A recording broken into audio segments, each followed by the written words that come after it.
Suresh Kumar ji IN से बात करते हैं सर। तिब्बत की आज़ादी, मानसरोवर की मुक्ति और जम्मू कश्मीर में पीओजेके की बात करें, वो भी जो है गुलामी की जंजीरों में जी रहे हैं, कैसे संभव होगा? ऐसा है, असंभव दुनिया में कुछ नहीं है। मैं इसलिए कहता हूँ 1966 में जब मेरा पहला रैगिंग हुआ था इंजीनियरिंग कॉलेज में, तो उन्होंने मुझे काम दिया था कि जाओ 5 गज दूध खरीद कर लाओ। तो मैंने उस समय 5 गज दूध खरीदा था, क्योंकि सबने कहा है कोई प्रश्न असंभव नहीं है, जन्म लेता है तो उसका उत्तर भी होता है। और कैलाश मानसरोवर भारत का था, भारत का होना चाहिए। Tibet was never a part and partial of चीन, और इसलिए इंटरनल और स्वायत्तता भी मांग है, परंतु पूर्ण स्वतंत्रता ये मिलनी चाहिए। दवा से दुआओं में ताकत होती है, इसलिए इसकी दुआ है जी। पीओजेके के लिए भारत सरकार का संकल्प है, और लोकसभा में और राज्यसभा में कि 1-1 इंच वापस लेंगे। यह संकल्प कभी ना कभी साकार हो, जी जी, इसका विश्वास है। एप्रोप्रिएट टाइम की बात करें तो आज जो है लोग काफ़ी परेशान हैं। अगर हम सब जानते हैं कि हमारे दुश्मन जो है पाकिस्तान और चाइना है, तो क्यों ना अपनी रणनीति में बदलाव किया जाए? ऐसा है, हम किसी को दुश्मन मानते या नहीं मानते हैं, पर वो हमें अपना दुश्मन मानते हैं, और इसलिए एकजुट भारत ने खड़े होना चाहिए। दुर्भाग्यपूर्ण होगा कि कश्मीर के अंदर फारूक वगैरह चीन की तरफ देखें अपने इंटरनल मामलों में, ये अशोभनीय नहीं। कभी कभी कश्मीर के कुछ नेता ये कहें कि पाकिस्तान को भी समस्या समाधान का और हिस्सेदार बनाना चाहिए। भारत को किसी चीज़ में कोई एतराज़ नहीं है, पर भारत का कमिटमेंट है in the Himalaya, every inch which is under Pakistan, every inch which is under चीन, that is of Bharat, it should be in Bharat, it should be of Bharat. Jammu Kashmir के हालात की बात करें, 370 जो है यहाँ पर निरस्त की गई, लेकिन लगातार जो है दावा किया जा रहा था कि हालात जो है नॉर्मल होंगे। टारगेट किलिंग की बात करें, टारगेट किलिंग रुकने का नाम नहीं ले रही है। इस पर किस तरह से जो है अंकुश लगा सकते हैं? मैं इतना ही कहूँगा, उन्होंने एक स्ट्रेटजी टेररिस्ट ने बनाई है, अंदरूनी और बाह्य ताकतों ने बनाई है, और पहले उन्होंने मास किलिंग करके देखा, पूरे जम्मू कश्मीर को और भारत को बर्बाद किया, हिला कर रखा। आज जब वो पूरी तरह से इसमें असफल हो गए हैं और वहाँ पुनर्वास भी प्रारंभ हो गया, नॉर्मलसी भी आने लगी है, लोगों के दिल दिमाग में भारत आने लगा है। अभी 15 अगस्त पर लाखों तिरंगे लहराकर जम्मू कश्मीर ने भारत का एहसास किया है और दिया है। अब उन्होंने टारगेटिंग किलिंग एक नया रास्ता लिया है।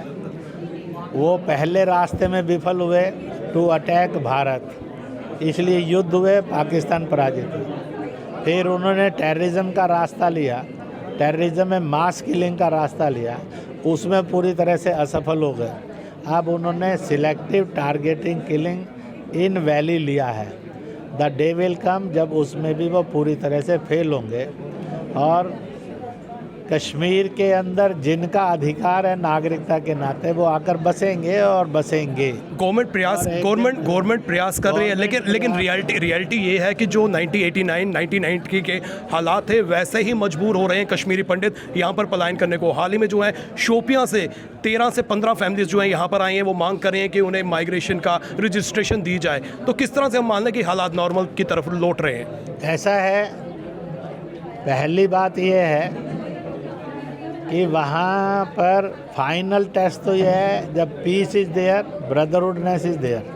मैं कश्मीर घाटी के मुसलमानों से अपील करूँगा, जब सारे भारत में पूर्ण सुरक्षित हैं, शिक्षा ले रहे हैं, व्यापार कर रहे हैं, निवास कर रहे हैं, उनके ऊपर कोई खतरा नहीं है और वहाँ जानबूझकर है, इसलिए they should come forward and become the guarantee of rehabilitation. दूसरी बात मैं उनको कहूँगा, जब ऐसी सिलेक्टिव टारगेट किलिंग होती है तो हज़ारों हजार से लाखों में कश्मीर घाटी के लोगों ने सड़कों पर आकर ऐसे और घटनाओं की घोर निंदा करनी चाहिए। इसके विरुद्ध एक जज्बात पेश करने चाहिए। इसी के साथ साथ मैं ये कहूँगा कि यह जो बलिदान है कभी व्यर्थ नहीं जाने दिया जाएगा।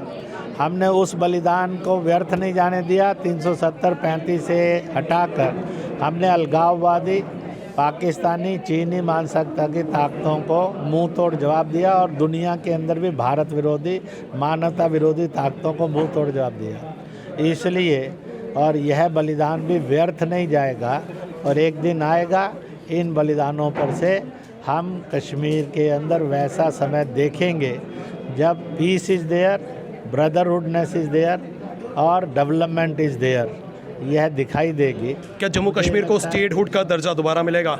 अब क्या क्या होगा इस सारे सिस्टम के अंदर, let it be to the और government and to the political people. मैं इतना ही कहूँगा कि जम्मू कश्मीर के अंदर जो उनके मूलभूत अधिकार बनते हैं, भारत सरकार ने जो उनसे छीन लिए गए थे वो दिए हैं और जो बच गए हैं वो भी मिलेंगे। शायद भारत सरकार उससे ज़्यादा भी कुछ दे। भारत सरकार निसंदेह अधिकार दे रही है, लेकिन उससे ज़्यादा जो है टैक्सेस दे रही है। स्मार्ट मीटर इंट्रोड्यूस किए जा रहे हैं, यहाँ पर टैक्स के ऊपर टैक्स इंट्रोड्यूस किए जा रहे हैं। ये चीज़ें जो हैं बाद में की जा सकती थी जब हालात नॉर्मल होते, लोग जो है इसको डाइजेस्ट कर पाते, लेकिन उससे पहले जो है ये चीज़ें देखने को मिल रही हैं। हालात बाद में नॉर्मल हो रहे हैं। ऐसा है, आई होप सो।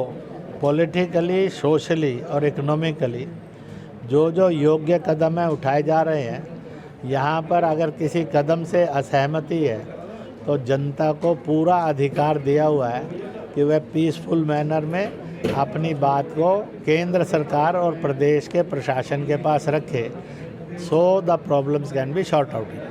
बहुत बहुत शुक्रिया, आपने हमें समय दिया। ये थे इंद्रेश कुमार जो आरएसएस के सीनियर लीडर हैं और इन्होंने साफ कर दिया कि आने वाले समय में जो है यहाँ के लोगों को उनके अधिकार दिए जाएंगे और जम्मू कश्मीर के हालात जो हैं जिस तरह से यहाँ पर पटरी पर लौट रहे हैं, आने वाले समय में जो है वो प्रैक्टिकली भी यहाँ पर देखने को मिलेंगे। इसी के साथ करण सिंह और मुझे यानी कि रितेश गुप्ता को दीजिए इजाज़त, फिर मिलेंगे। नमस्कार। और पड़ोसी भाई